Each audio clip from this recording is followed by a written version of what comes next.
Estimados hermanos y amigos, el tema de hoy es Jesús y el tiempo soberano de Dios. Vivimos obsesionados con el tiempo.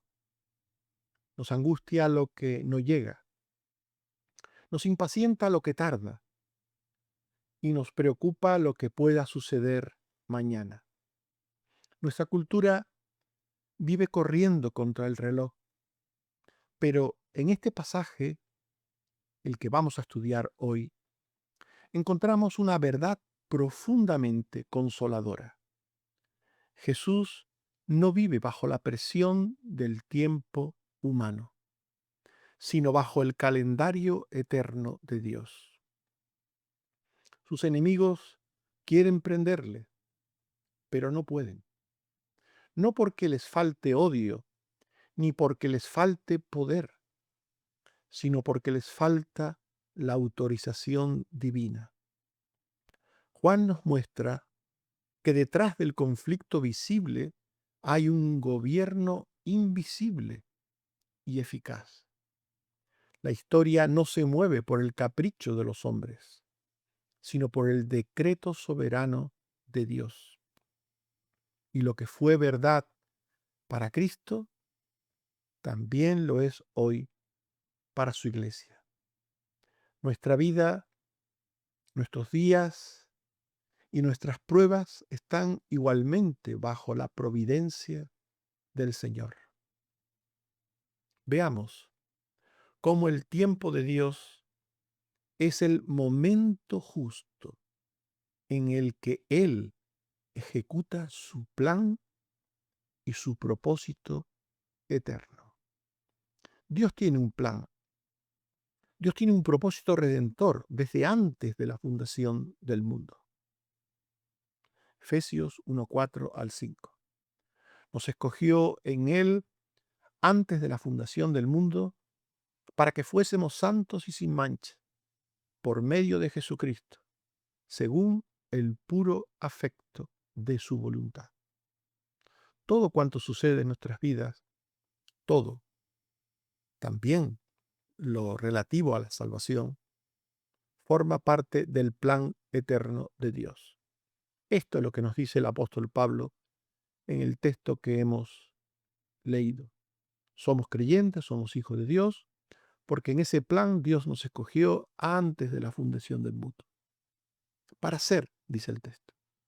Nos escogió para ser santos y sin mancha, por medio de Jesucristo. Dios tiene un plan.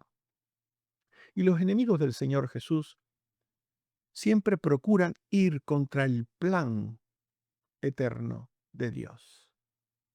En Juan 7:30 encontramos que procuraban prenderle, pero ninguno le echó mano. Y en Juan 2:4 Jesús decía, mi hora aún no ha llegado. Los seres humanos que aborrecen a Dios y a su Hijo quieren hacer su voluntad y quieren hacerla en contra de la voluntad de Dios, que ignoran o si la conocen, pues les da igual. En este caso, los enemigos de Jesús querían prenderle cuando a ellos les apetecía, cuando a ellos les convenía, pero no pudieron, porque aún no había llegado la hora de Jesús en los planes y en el tiempo de Dios. Así pues, el plan de Dios siempre sigue adelante, siempre, hasta su cumplimiento, en el momento oportuno, según Dios. El odio del mundo, la voluntad humana, orgullosa, caprichosa, no puede frustrar el propósito de Dios. No puede adelantarse al propósito de Dios o retrasar el propósito de Dios o torcer o impedir el propósito de Dios. En ninguna manera. En Hechos 2:23 se dice que a este, refiriéndose a Jesús, entregado por el determinado consejo y anticipado conocimiento de Dios, prendisteis y matasteis por mano de inicuos, crucificándole. La muerte de Jesús no fue un accidente. Algunos creen que fue un accidente. No fue un accidente. No fue. Independientemente de que hubo maldad, hubo plan por parte de los malos, de los enemigos de Cristo, hubo todo un conjunto de acciones perversas, de conspiraciones, de pactos impíos entre personas malas. La muerte de Jesús sucedió en el momento de Dios, en el tiempo de Dios. Entregado, dice aquí el apóstol, por el determinado consejo y anticipado conocimiento de Dios. Ellos prendieron y mataron a Jesús por mano de inicuos, crucificándole. Pero todo eso fue por el determinado consejo y anticipado conocimiento de Dios. No fue casualidad, no fue un accidente, fue el cumplimiento del decreto eterno de Dios. Jesús había dicho antes de su muerte, Juan 10, 17 al 18, yo pongo mi vida para volverla a tomar. Nadie me la quita, sino que yo de mí mismo la pongo. Él lo había dicho, Jesús lo había dicho. Por tanto, Jesús había de morir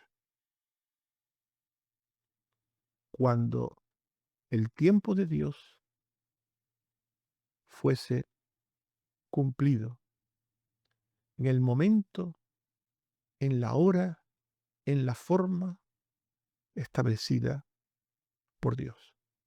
Ni antes ni después, ni de otra manera. Porque el plan eterno de Dios se ejecuta. Es eficaz, se ejecuta. Siempre. En el tiempo que Dios ha determinado.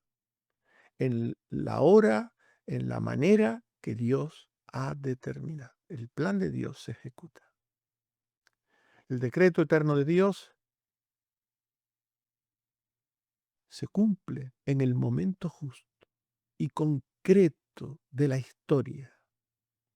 Las cosas pasan y las cosas que pasan cambian o dan giros inesperados o esperados, pero Dios, que es el Señor de la historia, cumple sus propósitos en medio de los acontecimientos.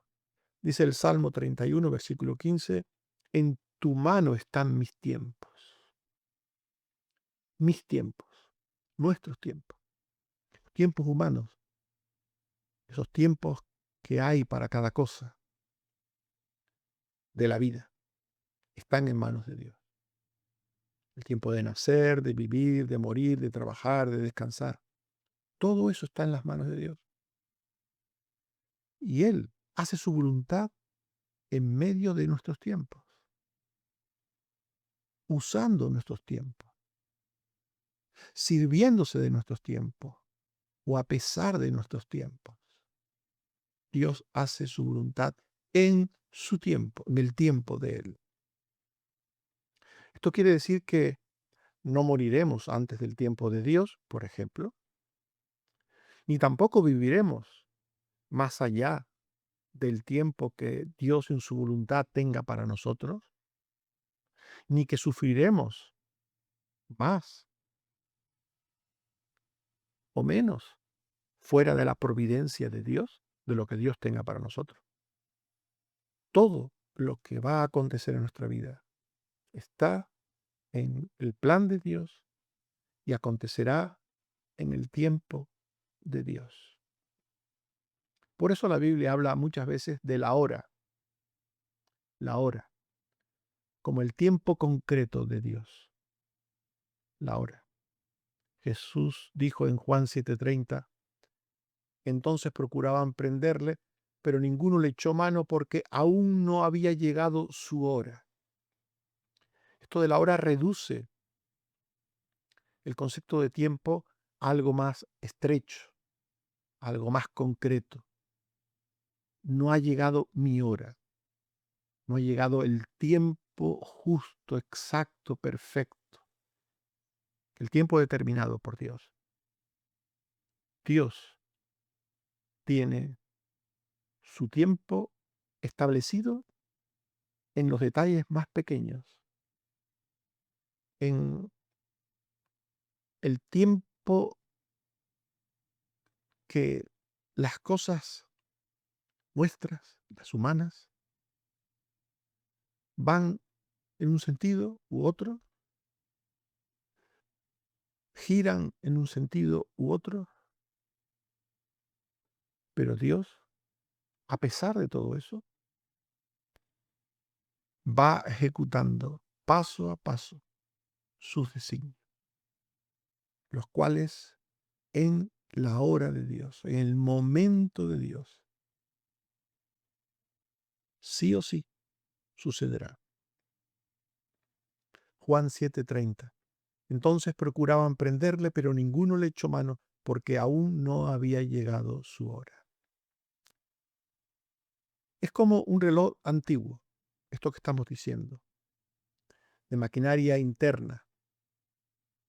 Muestra desde fuera solo el movimiento de las agujas. Una aguja es lenta y otras dos rápidas. La de los minutos es más rápida que la de la hora y la de los segundos más rápida que la de los minutos. Así es un reloj por fuera. Una máquina con distintas agujas que se mueven a distintas velocidades también. Pero dentro del reloj, dentro de la máquina que conocemos como reloj, hay unos engranajes que no se ven y que están perfectamente sincronizados. Y esos engranajes mueven la aguja de las horas, de los minutos y de los segundos. Así es, de una manera gráfica, lo que queremos decir. Nosotros vemos lo que está afuera, vemos las agujas, solo las agujas, lo más externo, moverse a distintas velocidades, pero Dios tiene un plan. Dios tiene unos engranajes que no fallan, que no se ven, perfectamente sincronizados, que hará que su tiempo, se cumpla en el momento oportuno. La hora del Señor Jesús era el momento exacto, el momento justo en el que debía producirse el sacrificio vicario por su pueblo, por los pecadores. La glorificación y la exaltación del Cristo Redentor posterior también tenía su tiempo, en la resurrección y después en la ascensión del Hijo a la diestra del Padre. Todo tenía su tiempo. Juan 12:23. Ha llegado la hora para que el Hijo del Hombre sea glorificado, dijo Jesús. Ha llegado la hora. Juan 13:1.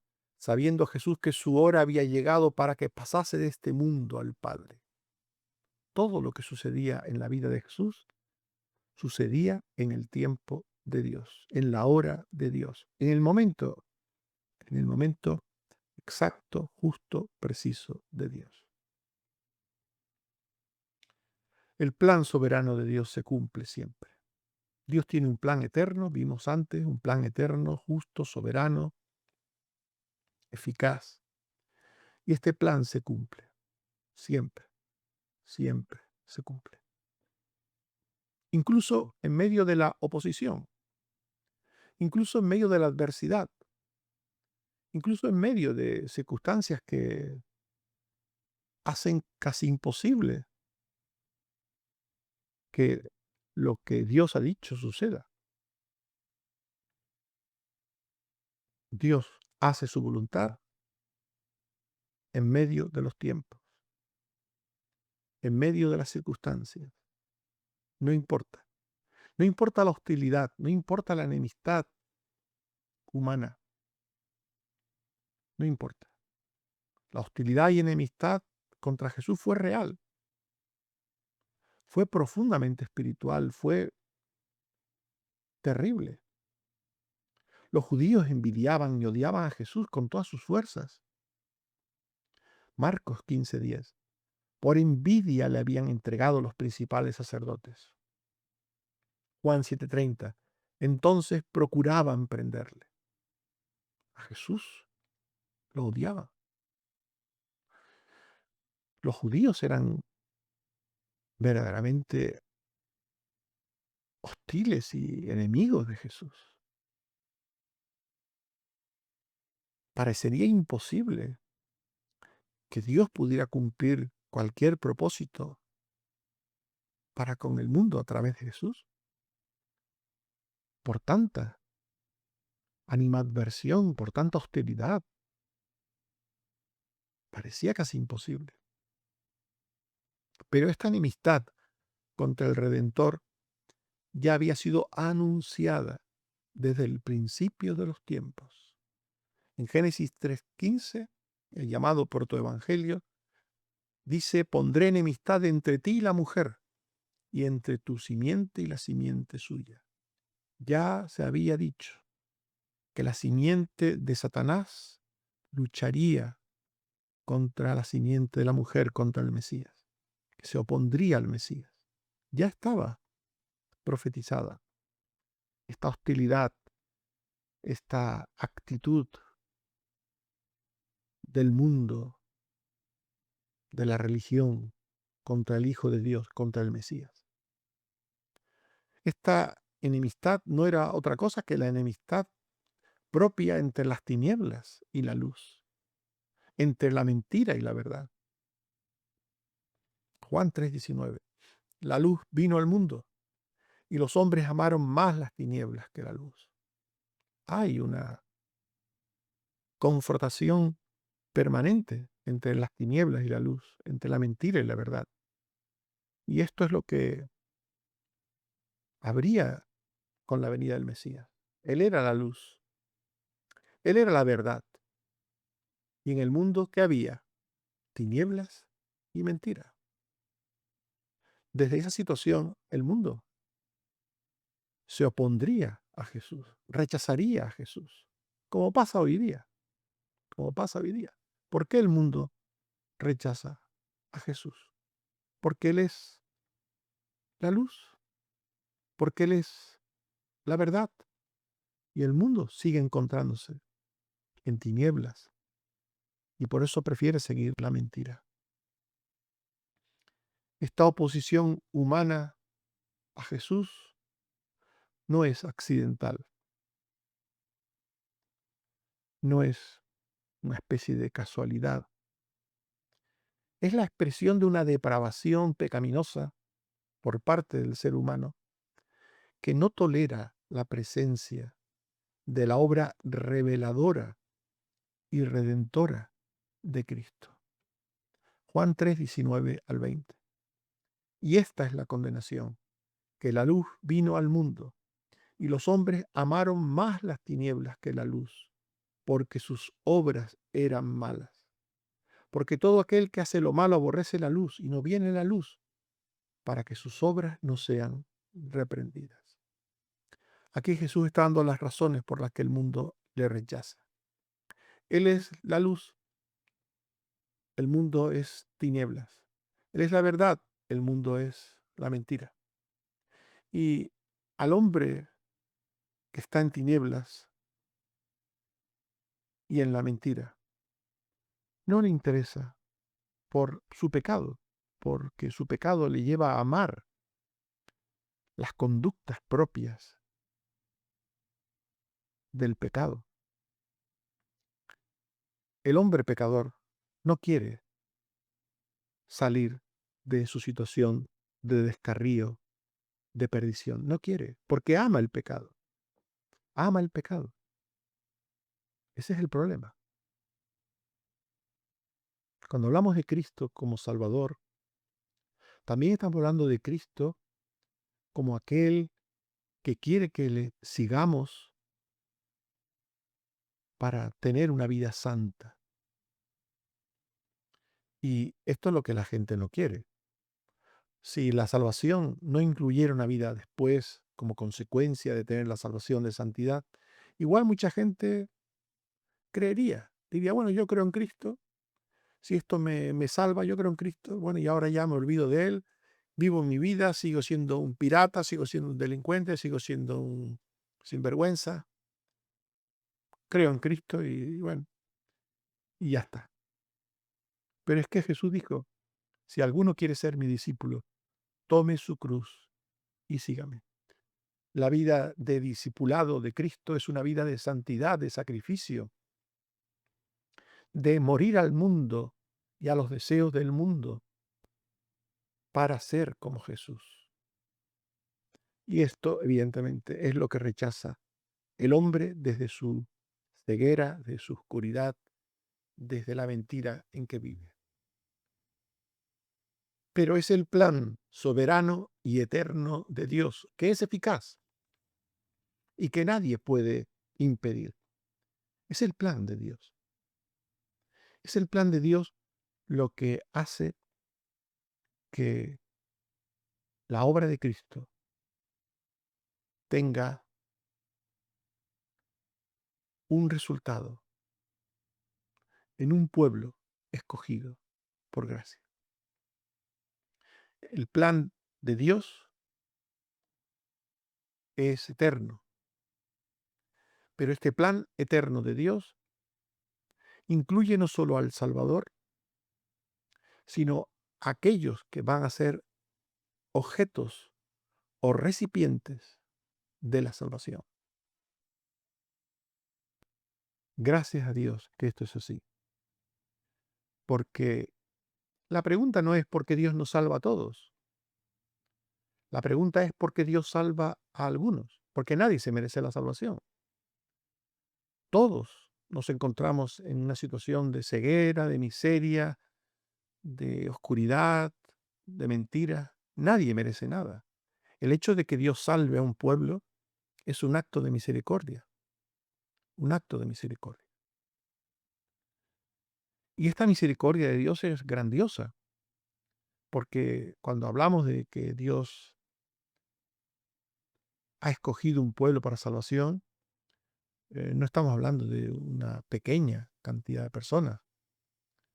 Puede ser pequeña en un momento dado de la historia, pero vista de eternidad a eternidad o desde el principio de los tiempos hasta el final, es una inmensa muchedumbre. Gálatas 3:8. La escritura, previendo que Dios había de justificar por la fe a los gentiles, dio de antemano la buena nueva a Abraham diciendo, en ti serán benditas todas las naciones. Por tanto, el plan eterno, soberano y eterno de Dios, no solo nadie puede impedirlo, sino es un plan que alcanza a muchas personas, muchas personas, muchas personas. En este plan de Dios, todas las cosas están designadas y predestinadas eternamente. Efesios 1:11. En él asimismo tuvimos herencia, habiendo sido predestinados conforme al propósito del que hace todas las cosas según el designio de su voluntad.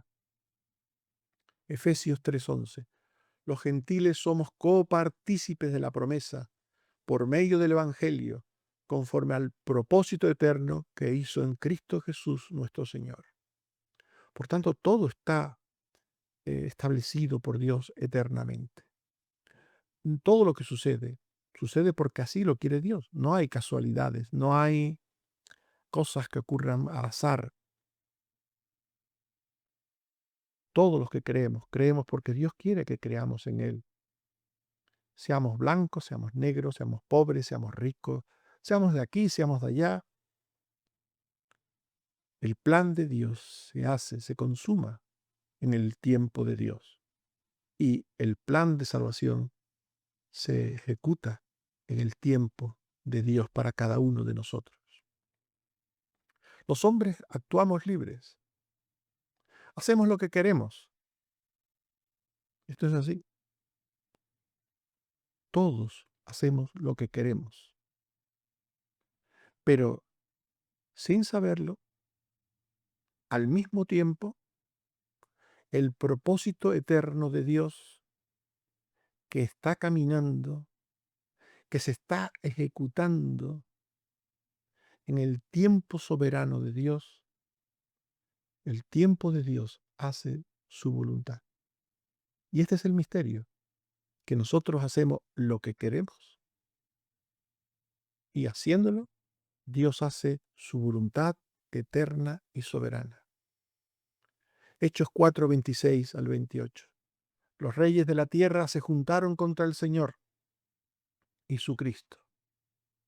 Verdaderamente se unieron en esta ciudad contra tu santo Hijo Jesús, para hacer cuanto tu mano y tu consejo habían antes determinado que sucediera. Todos los malvados que se unieron contra Jesús, los líderes judíos, Pilato, Herodes, todos los que se unieron contra Jesús, lo hicieron porque quisieron.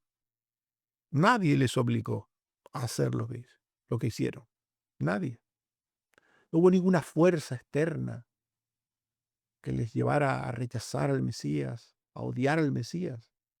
Hicieron lo que quisieron. Aún la gente del pueblo que gritó, crucifícale, crucifícale. Esa gente hizo lo que quiso. Pero haciendo lo que quisieron hacer, aconteció cuanto la mano y el consejo de Dios había antes determinado que sucediera.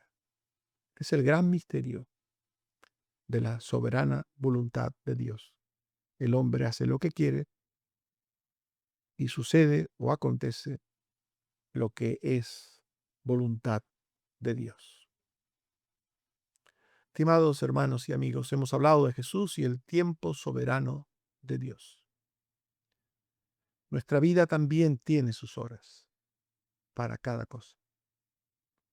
No moriremos, ni viviremos, ni sufriremos antes o después, o fuera del plan divino. La oposición a Dios no cancela nunca su propósito. El creyente puede ser presionado, puede ser ridiculizado, pero no puede ser destruido fuera de la voluntad eterna de Dios.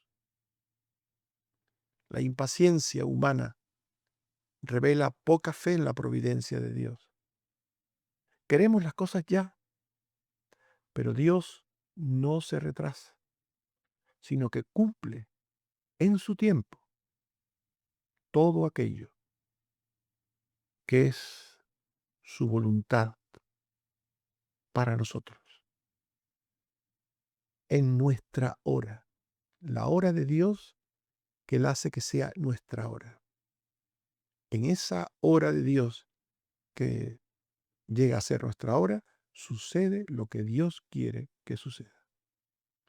Así pues, hermanos, nuestro consuelo es que si Cristo, Jesús, estuvo protegido hasta su hora, que todo lo que sucedió en torno a Él sucedió en su hora, nosotros también estaremos guardados hasta que terminemos nuestra carrera siguiendo al Señor. Nada ni nadie podrá impedir que el amor de Dios en Cristo se tuerza o se pierda o deje de guardarnos o de encauzarnos por la senda derecha. Nada ni nadie impedirá el plan de Dios para nuestras vidas, porque estamos en las manos de Dios y Él tiene su tiempo y su hora en todo cuanto sucede. Que Él nos bendiga y nos guarde. Amén. Oremos. Señor, te damos gracias por tu palabra, porque el mayor consuelo que podemos tener como hijos tuyos, como creyentes en tu Hijo Jesucristo, es saber que la casualidad, el azar no nos gobierna, que los criterios pecaminosos humanos no impiden o retrasan o estorban tu voluntad eterna, que los hombres pueden hacer lo que quieran, aún en sus maldades más extremas, pero siempre será tu voluntad, tu buena voluntad para con nosotros. Y este es nuestro consuelo, Señor, saber que tú lo gobiernas, lo diriges y lo dispones todo, que todo está dentro de tu voluntad y que tu voluntad eterna es eficaz. Gracias, Señor, por esto. Gloria a tu nombre por esto. Ayúdanos a confiar y a depender siempre de ti, oh Padre. Gracias por lo que has hecho y sigues haciendo por nosotros. Seguimos esperando en ti y nada más que en ti, Señor. Te pedimos ayuda, consuelo, fe, esperanza. Danos siempre esa actitud que tú quieres y esperas de nosotros en cada circunstancia de nuestra vida. Bendito seas, oh Padre, por Jesucristo nuestro Señor. Amén. Que el Señor nos bendiga a todos. Amén.